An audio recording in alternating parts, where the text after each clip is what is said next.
पूरा दिन भगवान के जन्म के लिए समर्पित कर दिया और यह जो आपने समय का दान दिया है, यह समय का दान नहीं है, यह संस्कारों का आदान है जो आपने प्राप्त कर लिया है।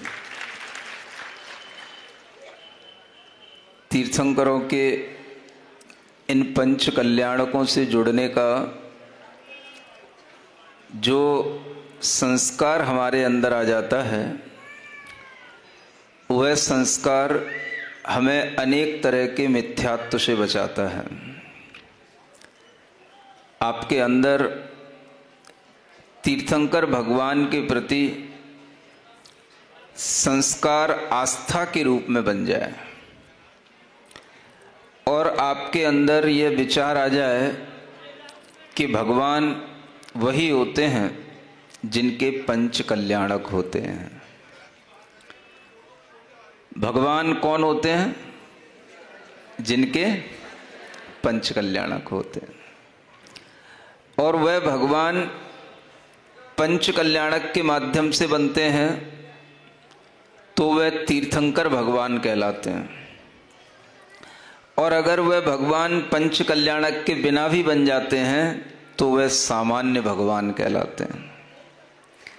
इसलिए आगम में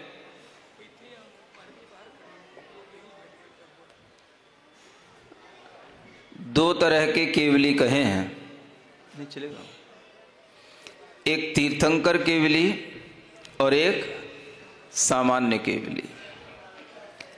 जो भी केवली बनते हैं वह सामान्य रूप से भी बन सकते हैं और तीर्थंकर रूप से भी बन सकते हैं। अब आपके मन में ये विचार आना चाहिए कि जो तीर्थंकर केवली बनते हैं वो तो गर्भ, जन्म, तप, ज्ञान, निर्वाण, इन पांचों कल्याणकों को प्राप्त करके बनते हैं। और जो सामान्य केवली बनते हैं उनके लिए जरूरी नहीं कि गर्भ कल्याणक हो, जन्म कल्याणक हो, तप कल्याणक हो, लेकिन ज्ञान कल्याणक तो अवश्य बन जाता है और मोक्ष कल्याणक भी मनाया जाता है। भले ही बड़े रूप में ना हो, छोटे रूप में हो जाता है, लेकिन मनाया जाता है। तो सामान्य केवली के लिए भी मोक्ष होता है, उनको भी केवल ज्ञान की प्राप्ति होती है, लेकिन होगी तो इसी पद्धति से होगी।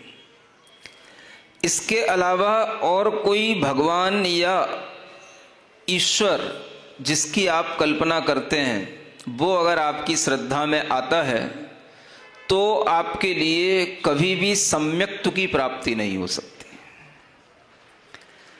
तीर्थंकरों का सामान्य केवली का यह जो वर्णन है और इसी तरह से उनके केवल ज्ञान प्राप्त होना और मोक्ष प्राप्त होने वाला जो आत्मा है वही भगवान होता है, वही केवली होते हैं, इस तरह का विचार जब आपकी श्रद्धा में आ जाता है तब आपका मिथ्यात्व छूट जाता है। जो आपके अंदर भीतर संस्कारों में पड़ा रहता है। अब ऐसे अनेक जैन बंधु होते हैं जिनसे मैं कभी पूछता हूं या कभी कोई बातचीत करता हूं तो मुझे समझ आता है कि वह दोनों तरह की धारणा में जीते हैं। मंदिर में आएंगे, हमारे सामने आएंगे तो कहेंगे हाँ भगवान तीर्थंकर होते हैं, जिनके पंच कल्याणक होते हैं वो होते हैं। और जब अपनी दुनिया में रहेंगे तो हाँ भगवान वो होता है जो दुनिया बनाने वाला होता है, जो दुनिया का रखवाला होता है, जो दुनिया में सब कुछ करता रहता है।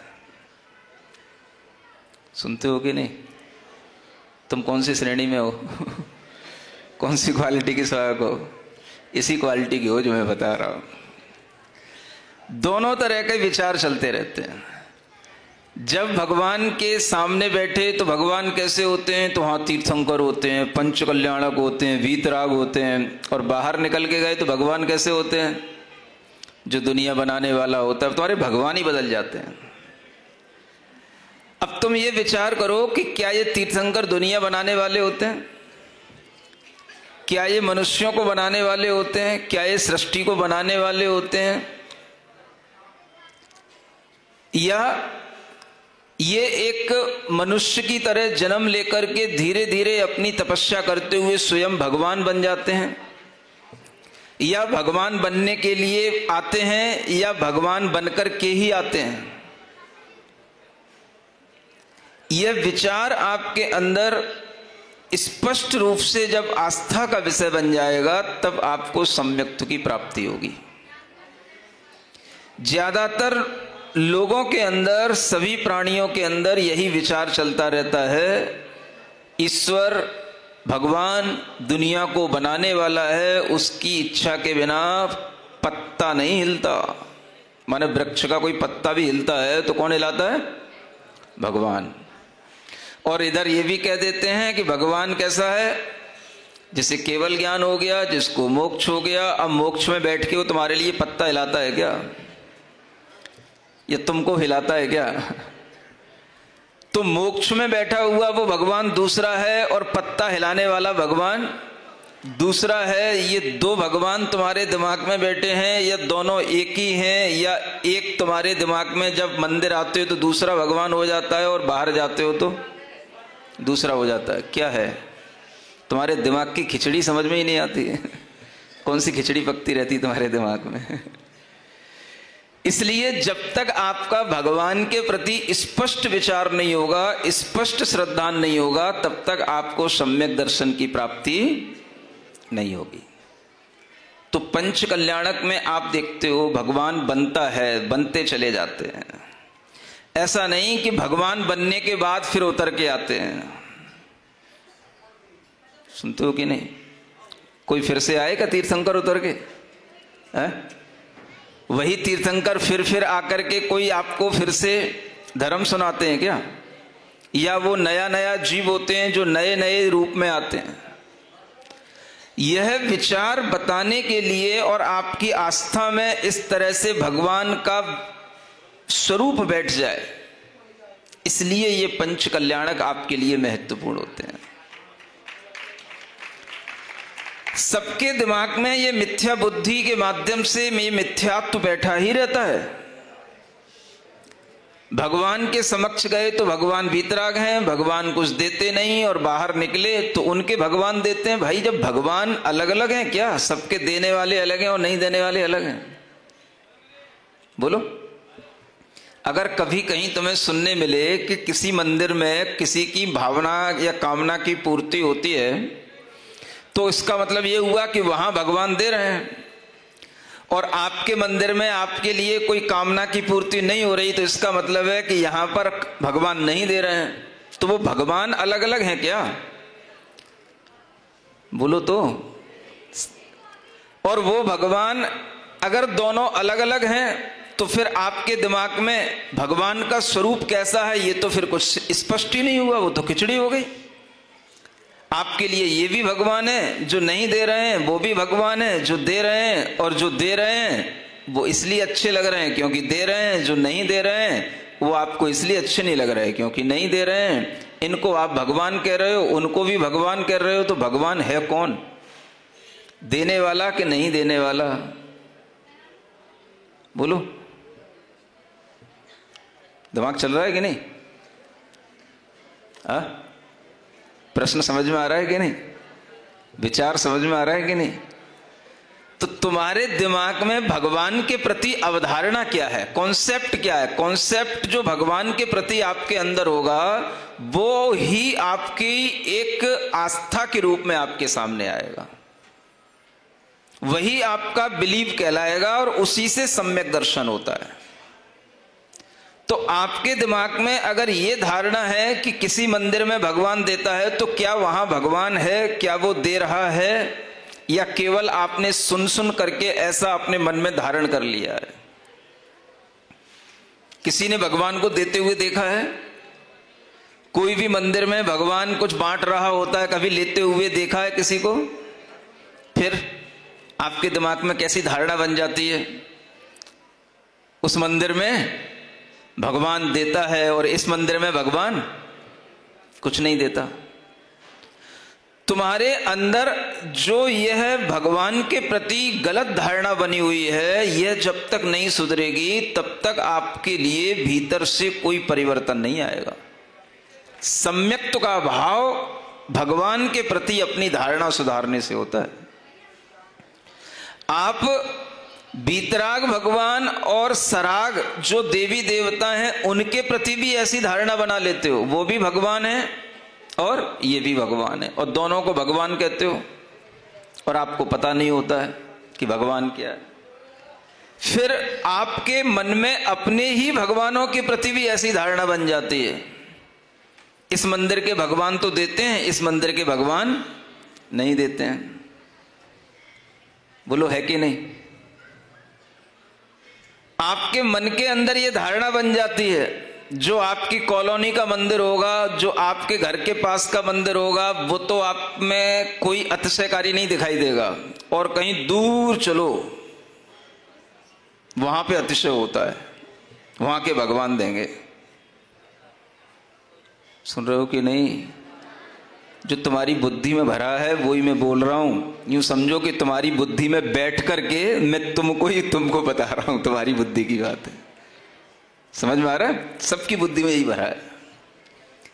कभी आपको लगता है कि हमारे भगवान जिन्हें हम इष्ट देव मानते हैं, जिन्हें हम तीर्थंकर के रूप में पूजते हैं, या जिन प्रतिमाओं को हम प्रतिष्ठा करके अपने भगवान के रूप में मान लेते हैं, हमारे लिए यही इष्ट देव हैं, और अगर ये इष्ट हैं तो हमें कभी भी ये अनिष्ट नहीं लगने चाहिए। भले ही हम कहीं दूसरी जगह भी जाकर के भगवान की आराधना कर लें, लेकिन ऐसा महसूस नहीं होना चाहिए कि इन भगवान से तो कुछ नहीं मिलता और उन भगवान से सब मिलता है। बोलो होता है कि नहीं? बोलते नहीं हो। जब तुम्हारी भीतर की बात हम बोलते हैं तो तुम फिर चुप हो जाते हो। अब महाराज आप सब कह ही रहे हो तब हम क्या बोले? समझ में आ रहा है आपको? अगर आपके मंदिर में कभी महावीर भगवान हो तो आपको अपने घर के मंदिर के महावीर भगवान पे कभी श्रद्धा आती है? श्रद्धा कहां आती है? कहीं दूसरी जगह चलो, कोई दूसरा कोई हमें बताए और वहां की चर्चा हो तो वो हमारे लिए भगवान अतिशयकारी हो जाते हैं, वहां पर हमारे लिए सब मिलेगा, और कहीं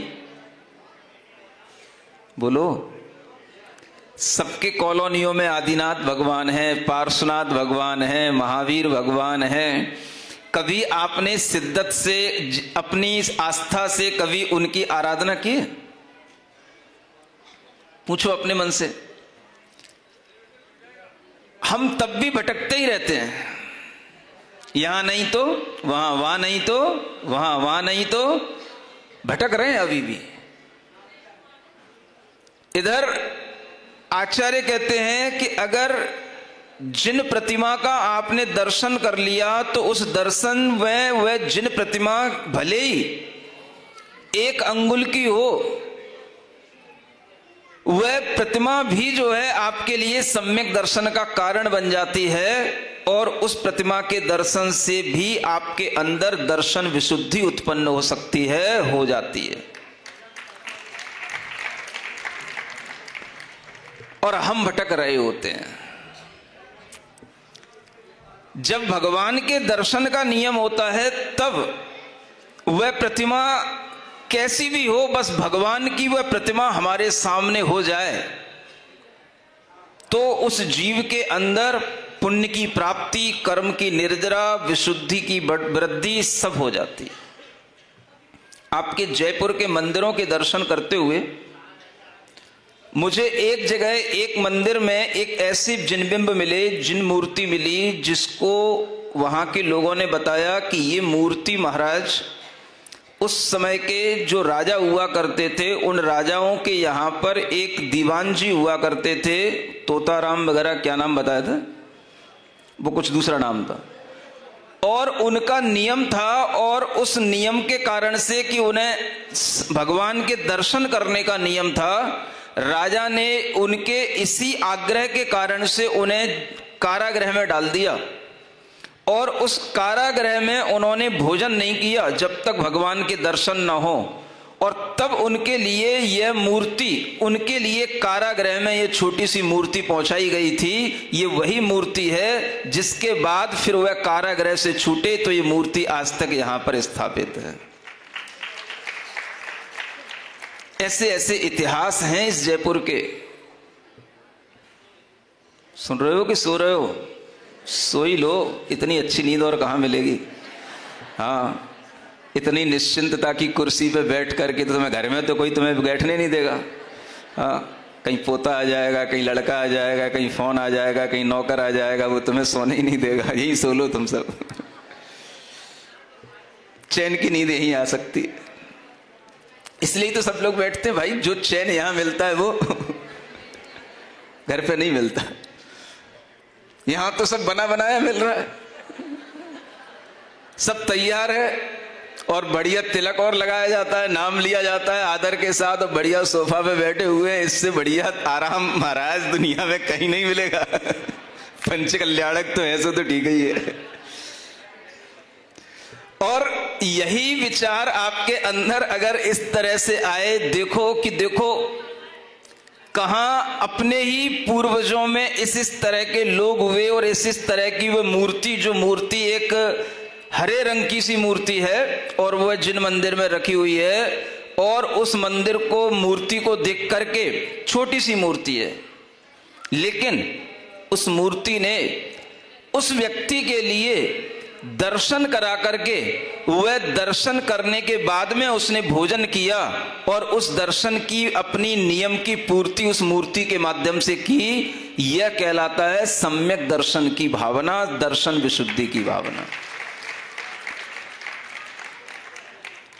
तो आपके लिए तो ये विचार आता ही नहीं। अपने घर में मंदिर हो, घर के बगल में मंदिर हो, बड़े भगवान भी हों, छोटे हों तो वो छोटे दिखाई देते हैं, और अगर वो बड़े हों तो भी वो अतिशयकारी नहीं दिखाई देते हैं। भाई कहीं और चलो तो दूसरी जगह चलने का मन होता है। सुन रहे हो कि नहीं? अपने घर के भगवान पे आस्था आती है? नहीं आती। हाँ, ये बात हमने सिद्धार्थ नगर वालों को बताई, जो पिछले पंच कल्याणक हुआ था सिद्धार्थ नगर।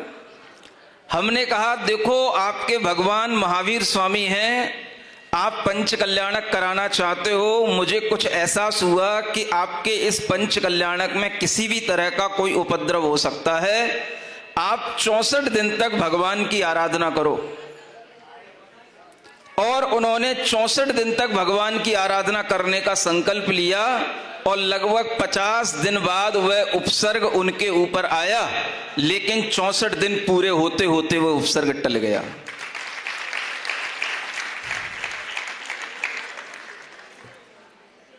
समझ में आता है आपको? नहीं आ सकता। तुम लोग कुछ ज्यादा ही पढ़े लिखे लोग।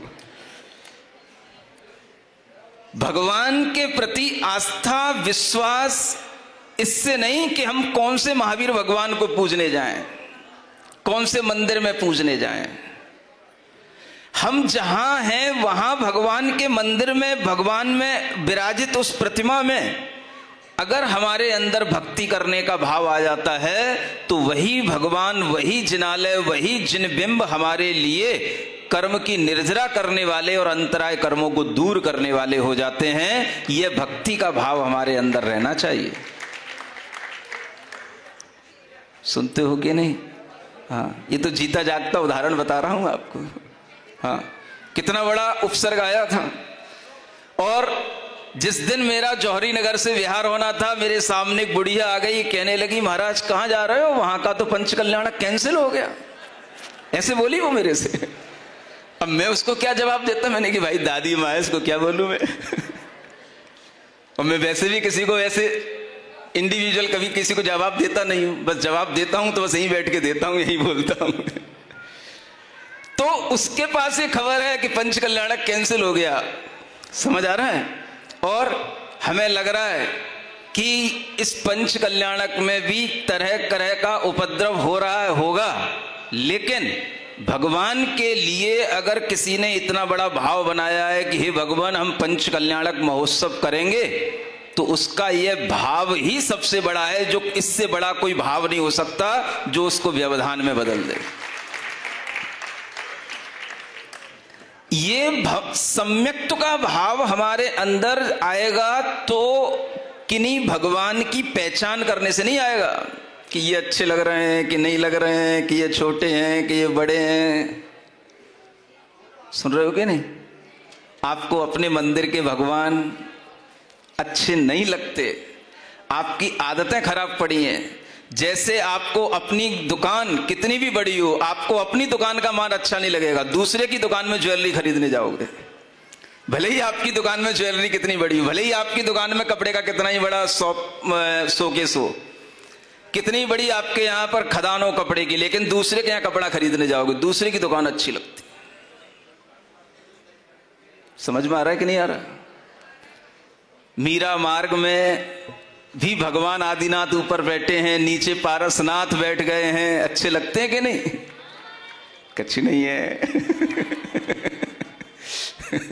तीर्थंकर की दोहिती पिताजी की कह रही अच्छे लगते हैं, लगने चाहिए। समझ आ रहा है? यही हमारे अंदर सम्यक्त्व का भाव है। हम अपने भगवान को किसी भी रूप में कहीं भी देखें, अगर हमें हमेशा जिन बिंब सम्यक दर्शन का कारण है ये श्रद्धान रहेगा, तो हर जगह पर हमें जिन बिंब के दर्शन से हमारे अंदर सम्यक दर्शन की वृद्धि होगी, और वही वृद्धि हमारे जीवन की उन्नति का कारण बनती है। कोई भी दर्शन हो। इसलिए ये विचार अपने अंदर बनाओ कि हम भगवान के प्रति क्या क्या सोच करके बैठे हैं। एक तो ये पहली दुनिया बना, एक वो भी भगवान है। सुन रहे हो? वो किनका भगवान है? वो कौन सा भगवान है? वो उसी गाने बनाने वाले का भगवान होगा। वो भगवान अलग है कि तुम्हारा भगवान अलग है, कि दोनों एक हैं? तुम्हें खुद ही पता नहीं है कि तुम कौन सी दुनिया में जी रहे हो, तुम्हारे विचार ही तुमको पता नहीं है। समझ में आ रहा है कि नहीं आ रहा? तो क्या विचार करना, भगवान ने दुनिया बनाई या जो दुनिया बनी थी उसको भगवान ने व्यवस्थित किया? सुन रहे हो? कल ऋषभदेव भगवान का यहां दरबार लगेगा, तब कल्याणक के दिन उसके पहले उन्हें उनके माध्यम से सट कर्म की व्यवस्था बताई जाएगी। तो क्या उन्होंने मनुष्य बनाए कि दुनिया बनाई, कि खेती और सब फसलें बनाई, या जो हो रही हैं वो कैसे हो रही हैं इसकी आपको व्यवस्था, एक ज्ञान दिया कैसे करना। तो भगवान का काम क्या होता है? और वो भी भगवान कब? जब वो भगवान बने नहीं तब। ये भी एक ध्यान रखने की चीज है कि भगवान कब कहलाएंगे? जब वह केवल ज्ञानी हो जाएंगे। परसों केवल ज्ञान होने के बाद, अभी तो वो भगवान बनने की प्रक्रिया में एक सामान्य मनुष्य की तरह लगे हुए हैं।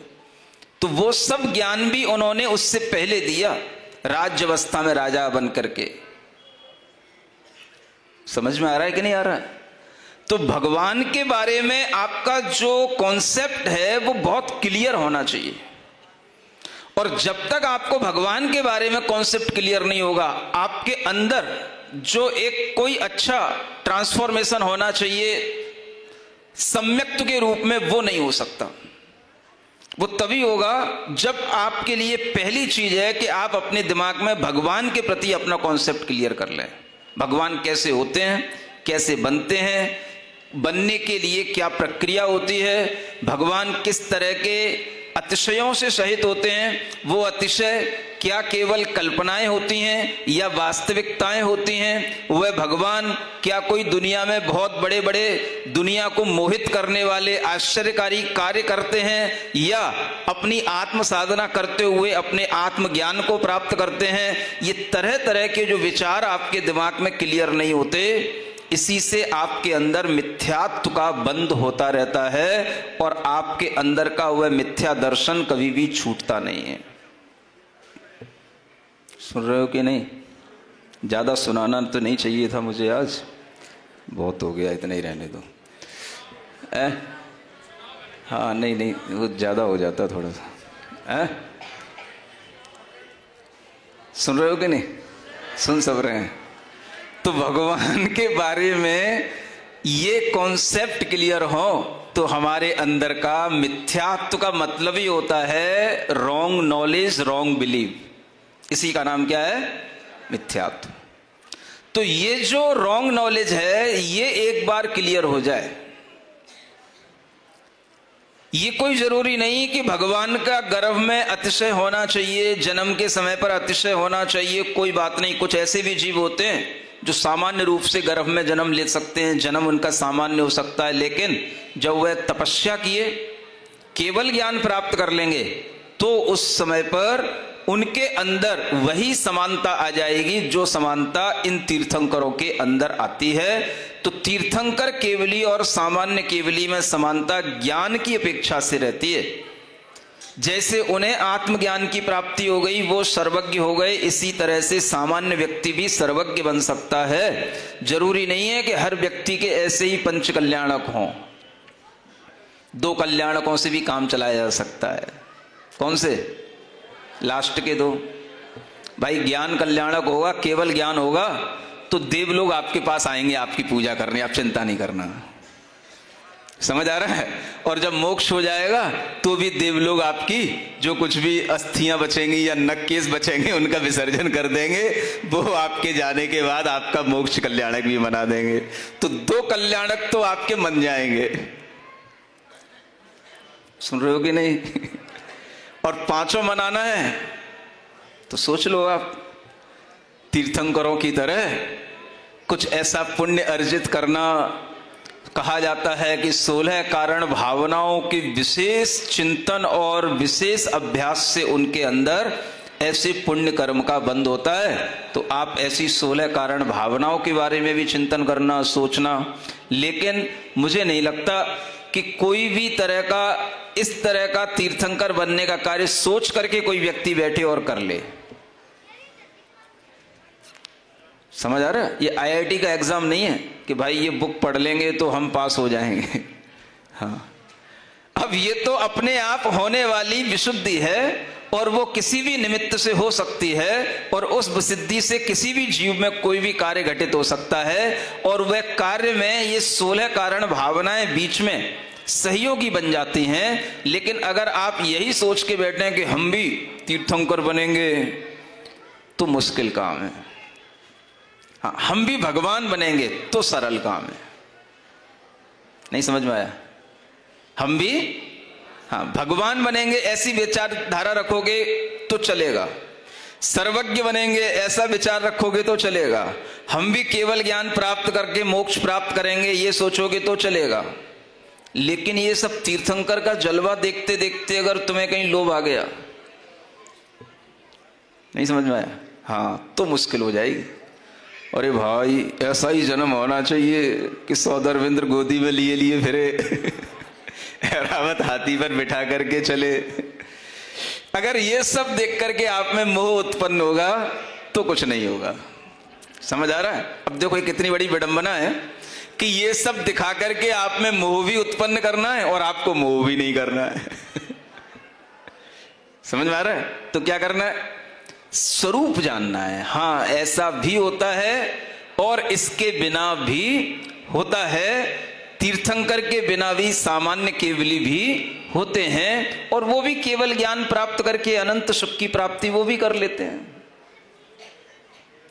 इस तरह से भगवान के प्रति, केवलियों के प्रति अपना विचार स्पष्ट होना, और उन्हीं को हम भगवान कहते हैं जो इस तरह से केवल ज्ञान आदि की प्राप्ति करते हैं। अन्य कोई भी जो हमारे सामने तरह तरह के आश्चर्य है या कोई भी हमें फिल्में और सीरियलों के माध्यम से, आजकल तो तरह तरह की, पहले तो 2D चलती थी, अब 3D आ गई, अब तो 5D भी आने वाली है।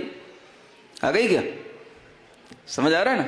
तो कुछ भी दिखा सकते हैं, तरह तरह के स्पाइडरमैन, तरह तरह के स्टंट, तरह तरह की चीजें, कुछ भी कहीं से कुछ भी आ जाती हैं। विदेशों में तो और भी इस तरह की फिल्में बनती हैं भाई, कोई दूसरी दुनिया में पहुंचा देते हैं तो ये सब कुछ भी हो सकता है, लेकिन ये सब भगवान का कोई भी रूप, भगवान का कोई भी कार्य नहीं हो सकता है। ये आपके दिमाग में स्पष्ट अवधारणा जब बनेगी तब आपको सम्यक दर्शन का लाभ होगा। आ रहा है समझ में? इसलिए जहां जिनेंद्र भगवान की प्रतिमा दिख जाए, छोटी हो तो, बड़ी हो तो, सुंदर हो तो, न हो तो, रंगीन हो तो, बिना रंग की हो तो, मणियों की हो तो, सामान्य पाषाण की हो तो, अष्टधातु की हो तो, चांदी की हो तो, सोने की हो तो, और नहीं हो तो, क्या सोने की भगवान की आराधना करने से ज्यादा पुण्य लगेगा क्या? कि चांदी के भगवान की आराधना करने से ज्यादा पुण्य लगेगा? बोलो तो, कुछ बोलो तो, अपना भी तो भाव बताओ कुछ है। पुण्य किससे लगेगा? हम क्या भगवान के बारे में विचार, श्रद्धा, आस्था रखते हैं, ये महत्वपूर्ण है। और यही बात आपके जीवन में घटित होगी तो आपको हर जगह भगवान की भक्ति करने से आपको लाभ प्राप्त होगा। ये सिद्धार्थ नगर का उदाहरण आप ध्यान रखना, मैं आपको बता रहा हूं। समझ में आ रहा है? हाँ, जहां आप भगवान की भक्ति कर रहे हो, जहां हो वहीं पर आप उस प्रतिमा में भगवान देखने की कोशिश करो। ये जो भटकाव है, ये सब अज्ञानता का भटकाव है। हाँ, इतने अच्छे अच्छे भगवान यहां बन रहे हैं, देखे कि नहीं सबने? और सब एक से एक अच्छे सुंदर हैं, और सब 2 दिन बाद में इतने प्रतिष्ठित हो जाएंगे मंत्रों के माध्यम से कि वह उनके अंदर, उनके उस पाषाण में भी आत्म घट में वह शक्ति पहुंचाई जाती है जिससे उनके अंदर वह पूज्यता आ जाती है। और फिर आप उनको पूज्यता की दृष्टि से देखते हो तो फिर आपके अंदर भी वह भक्ति का और सम्यक दर्शन का भाव आने लग जाता है। इतनी शक्ति उन बिंबों में आ जाती है। समझते हो? हाँ, इसलिए ये सोचो कि हम क्या सोच रहे हैं भगवान के प्रति, जिन बिंबों के प्रति, जिन प्रतिमाओं के प्रति हमारी आस्था कैसी है। इस आस्था को सही बनाने का नाम ही पंच कल्याणकों के माध्यम से आपके दिमाग को सही बनाने का कार्य है। समझ में आ रहा है? इसलिए अरिहंतों की प्रतिमाओं का ध्यान धरो भाई, अरिहंतों की प्रतिमाओं का कोई भी ना करे जिसे वो काम करो भाई, कोई भी ना।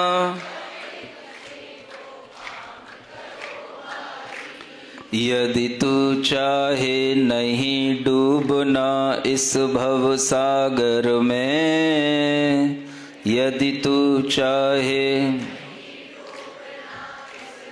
सागर में, अरिहंतों को नहीं भूलना घर में बाहर में, अरिहंतों को नहीं भूलना घर में बाहर में। इसी नाम की रटना से तू, इसी नाम की रटना से तू प्रीत लगा भाई, कोई भी ना करे जिसे वो करो भाई। ओम अरहम नमः, ओम अरहम नमः, ओम अरहम नमः, ओम अरहम नमः, ओम अरहम नमः, ओम अरहम नमः, ओम अरहम नमः, ओम अरहम नमः। बोलिए पंच परमेष्टि भगवान। जय बोलिए परम पूज्य